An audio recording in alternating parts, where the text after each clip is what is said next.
Alright guys, welcome back to Underground Science, and in this video we're going to continue talking about hydration, but specifically oxymercuration and demurcuration. So this is our first example. One thing to notice here is the reagents. So the reagent is different from acid catalyzed hydration because here we have mercury bound to two acetate molecules. Okay, so just for reference, acetate looks something like this. Alright, so that's an acetate molecule, and we have mercury bound to two acetate molecules, and this number 1 and number 2. So you have to add this first, then you add this when you're doing this reaction in a lab, okay? So first you add mercury acetate and water, let that reaction happen, then you add sodium borohydride. All right, so let's go and see how this mechanism looks like. So we have our reactants, or a reactant, just something like that. And then what actually happens is this mercury that's bound to two acetates, they actually split up, and they split up into ions. So the ions that they split up into, so let's go and write that down. So if we see mercury bound to the two acetate molecules, they actually split up into these molecules right here. So this mercury is bound to an acetate, and then the other acetate is in the anion form, looking like that, which is basically similar to that. All right, so so the mercury bound to two acetates splits into these two compounds. This compound is the one we're going to focus on, which is the mercury bound to the acetate. What actually happens is, right, first when we're doing these reactions, we have to identify what the nucleophile is first and the electrophile. So if we see here, this is positively charged, so it's electron poor, so mercury acetate would want electrons, right? So it would want electrons because it's electron poor. And the nucleophile, right, is specifically the alkene, is electron rich. So it has enough electrons to make a bond. So this would be the nucleophile, and this would be the electrophile.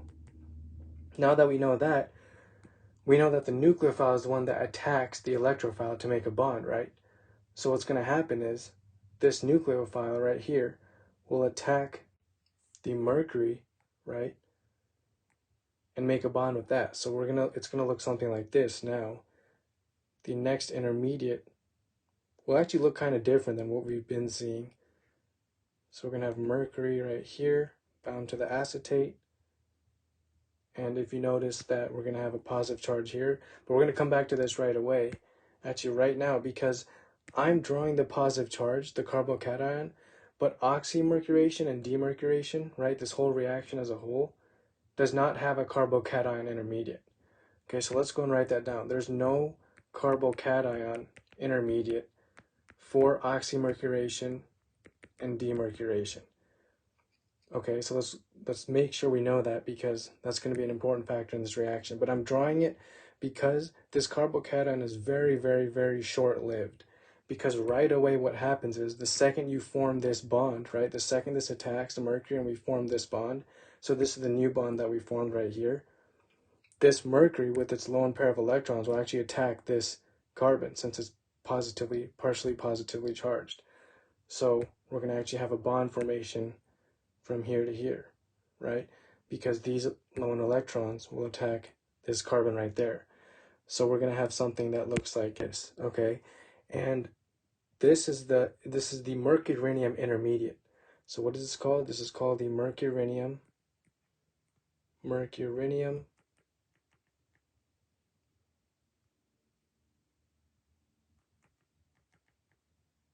intermediate. It's a mercurinium ion because it's positively charged, which is on the mercury atom or the mercury metal.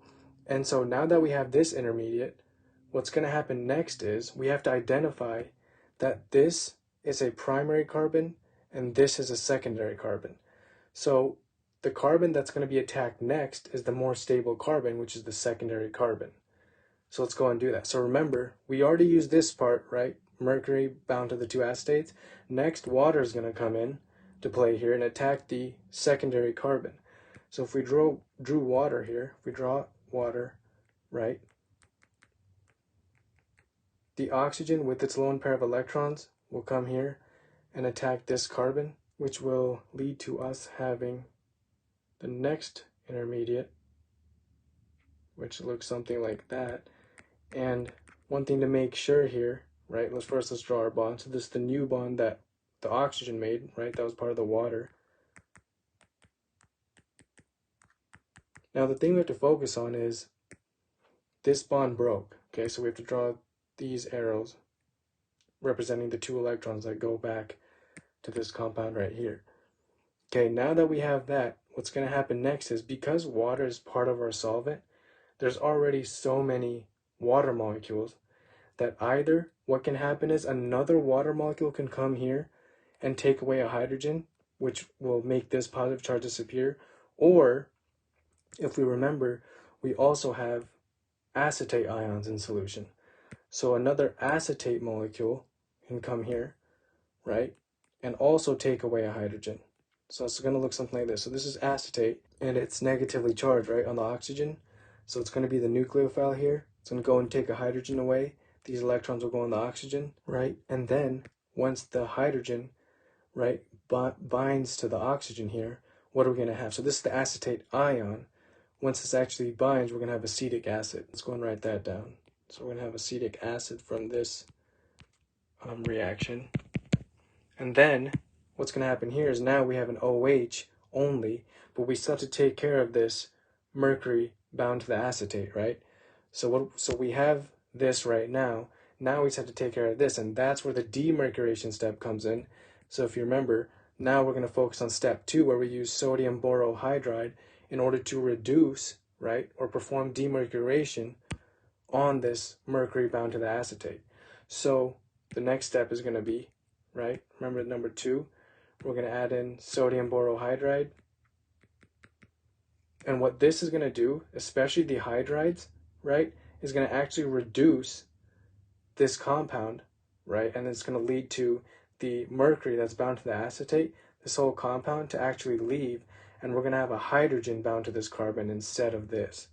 So the product is going to be looking like this, in which we have the OH here, and then we, instead of the mercury bound to acetate, because of these hydrides present in sodium borohydride, we're going to have a hydrogen here. This is basically the final product for this oxymercuration, demurcuration, hydration mechanism.